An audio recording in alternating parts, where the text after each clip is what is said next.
ఇప్పుడు గోవింద అన్నారు కాబట్టి వెంకటేశ్వర స్వామి ప్రసాదం గురించి మీరు వినే ఉంటారు. ఉల్ఫా కంపెనీ వాళ్ళు ఎవరికి ఇచ్చారటండి నెయ్యి సప్లై. దాంట్లో జంతు అవశేషాలు ఉన్నాయంటున్నారు. ఏంటి, ఎలా చూద్దాం అంటారు ఇవి? దుర్గాప్రసాద్ గారు, ఆ, ఒకసారి వెంకటేశ్వర స్వామిని అంటే మళ్ళీ కోపం వస్తుంది, బ్లడ్ బాయిల్ అవుతుంది, చాలా మంది బాధపడుతూ నాకు మెసేజ్లు పెట్టారు. అందుకని మనశ్శాంతించడానికి ఒకసారి భగవన్నామం చెబుతాను, గోవిందనామాలు. Okay Sri okay. శ్రీనివాస గోవింద, శ్రీ వెంకటేశ గోవింద, గోవింద. భక్తవత్సల గోవింద, భాగవత ప్రియ గోవింద, నిత్య నిర్మల గోవింద, నిలమెగ శ్యామ గోవింద, పురాణ పురుష గోవింద, పుండరికాక్ష గోవింద, గోవింద హరి గోవింద, గోకుల నందన గోవింద గోవింద. గోవిందన్. మనస్సు చాలా ఖేదం చెంది ఉంది సార్, చాలా బాధగా ఉంది, ఆవేదనగా ఉంది, ఆవేశంగా ఉంది. ఎందుకంటే మనం చూడొచ్చు, ఇతర మతస్థులు అంటే పరమతస్థులు, విదేశీ మతస్థులు, పాషాణ మతస్థులు మన దేశ ధర్మాలని, సంస్కృతిని నాశనం చేయడానికి 1000 ఏళ్లుగా 1500 ఏళ్లుగా అలా ప్రయత్నం చేస్తున్నారు. ఇక్కడ పుట్టిన కుక్కమూత పిందెలే వాళ్ళల్లో చేరి నాశనం చేయడం అనేది మనం చరిత్ర చెబుతుంది. ఆ చరిత్ర మళ్ళీ మళ్ళీ పునరావృతం అవడం చాలా దురదృష్టకరం. అవునండి. తిరుమల లడ్డు అంటే as good as equal to Venkateswara Swami. అవునండి. అవునా? అవునవునండి. అవునండి. లడ్డూని చూస్తే, వాసన చూస్తే టెంప్ట్ అవుతాం, మళ్ళీ అడిగి తీసుకుంటాం. మా బాల్యంలో మా నాన్నగారు అయ్యప్ప స్వామి కొండకి వెళ్ళొచ్చిన తర్వాత ఫైనల్ గా లాస్ట్ లో తిరుమల వెళ్తాం, అన్ని ప్రసాదాలు పెట్టేవారు, చేతిలో పెట్టేవారు, అన్ని తినేవాళ్ళం. మళ్ళీ నాన్నగారు తలుపులు దగ్గరేసి చెప్పగానే మళ్ళీ దొంగతనం, మళ్ళీ లోపలికి వెళ్ళి లడ్డు కుక్కుని వచ్చేసేదే. తిరుమల లడ్డు మీరు స్వామి తిరుపతి నుంచి వస్తున్నారా అని అడుగుతారు. అంటే మీరు విజయవాడ నుంచో వైజాగ్ నుంచి కూడా తిరుపతి నుంచి వస్తే దాని అర్థం ఏమిటంటే వచ్చేప్పుడు లడ్డు తండి అని చెప్పడం. అలా మాకు ఒక ఆయన నాడు హైదరాబాద్ లో పెద్ద లడ్డూలు కావాలి, 4-5 ఇస్తే కూడా తినేస్తాడు. అలాంటి లడ్డూని మరి వినడానికి, చదవడానికి, చెప్పడానికి చాలా బాధగా ఉంది.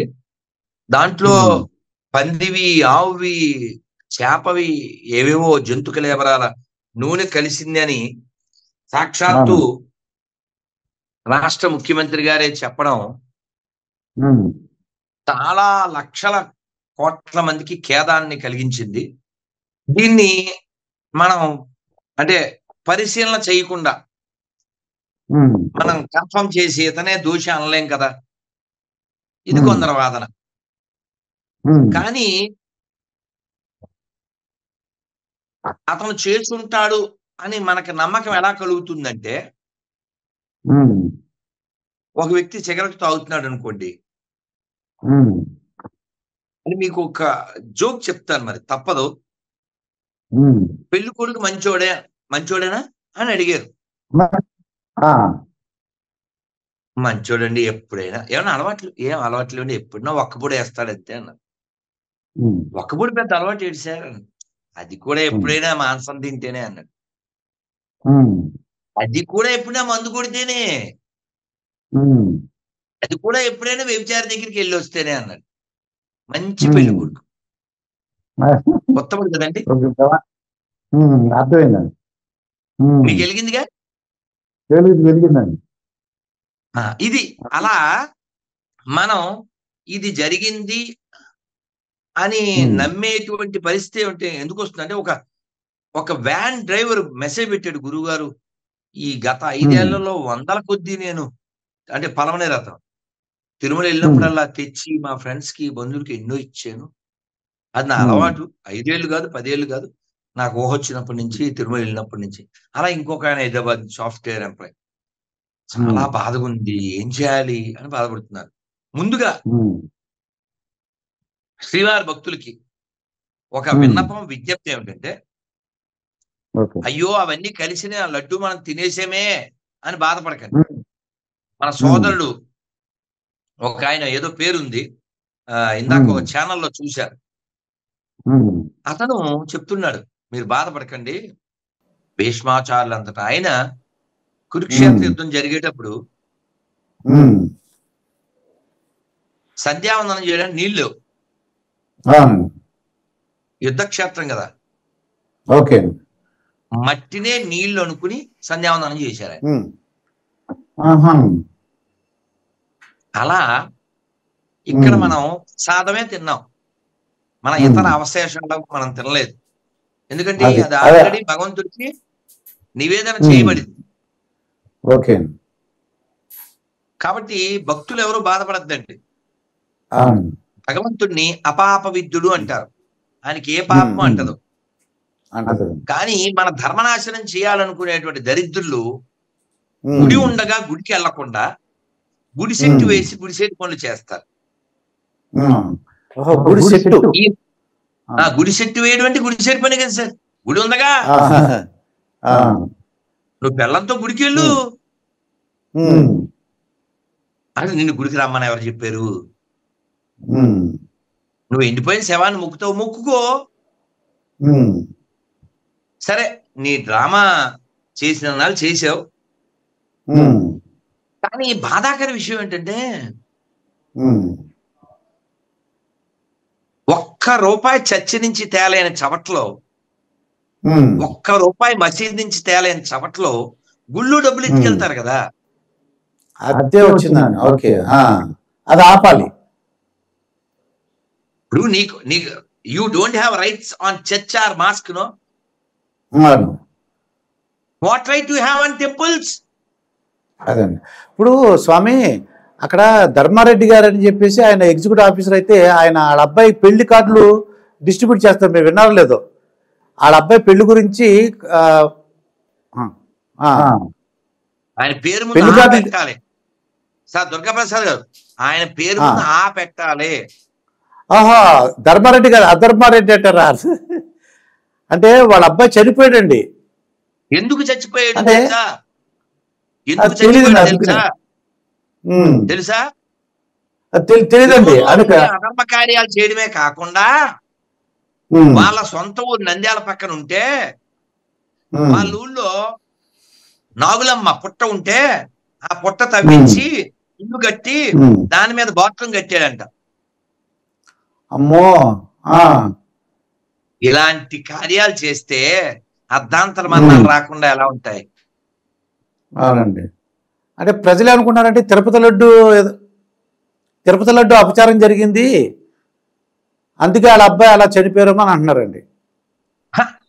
సార్, కర్ణుడిల్గే 6 కారణములు అంటుంది మహాభారతంలో. కర్ణుడు ఎందుకు చచ్చిపోయాడంటే, భూమాత శాపం, విప్ర శాపం, గురు శాపం, స్త్రీ శాపం, ఇలా చాలా శాపాలు, 6 శాపాలు ఉన్నాయి. అలా ధర్మారెడ్డి గారి కొడుకు చచ్చిపోవడానికి కారణాల్లో తిరుమల లడ్డు ఒక కారణం, వాళ్ళ ఊళ్ళో చేసిన అకృత్యం ఒక కారణం కాదండి. ఏమంటే ఇంగ్లీష్ లో గవర్నమెంట్ ఏమంటారు సార్? ప్రభుత్వాన్ని అంటారు. ఇంకో పేరు ఏంటి సార్? ఇంకో పేరు చెప్పండి. ఇంకో ప్రభుత్వం అంటే ప్రజల సంస్థ అనొచ్చు అంటారా? నేను చెప్పరా? Watch dog. వాచ్ డాగ్ చెప్పారు కరెక్ట్. ఏంటి సార్ అదే తెలుగు ప్రజల గురించి వాచ్ డాగ్. కుక్కలాగా ఉండాలి, కాపలా కుక్క. కాపలా కాయడానికి ఈ ప్రభుత్వాలకి ప్రజలు ఇచ్చిన అవకాశం. అవునండి. పెత్తనం చేయడానికి కాదు. ఎనీ గవర్నమెంట్ పెత్తనం కాదండి. అవునండి. ఒక ఫన్నీయెస్ట్ థింగ్ ఏంటంటే, ఒక 3-4 ఏళ్ల క్రితం ఇలాగే ఓ జూమ్ మీటింగ్ లో 4-5 వస్తే, ఏదో టీవీ ఛానల్ మనం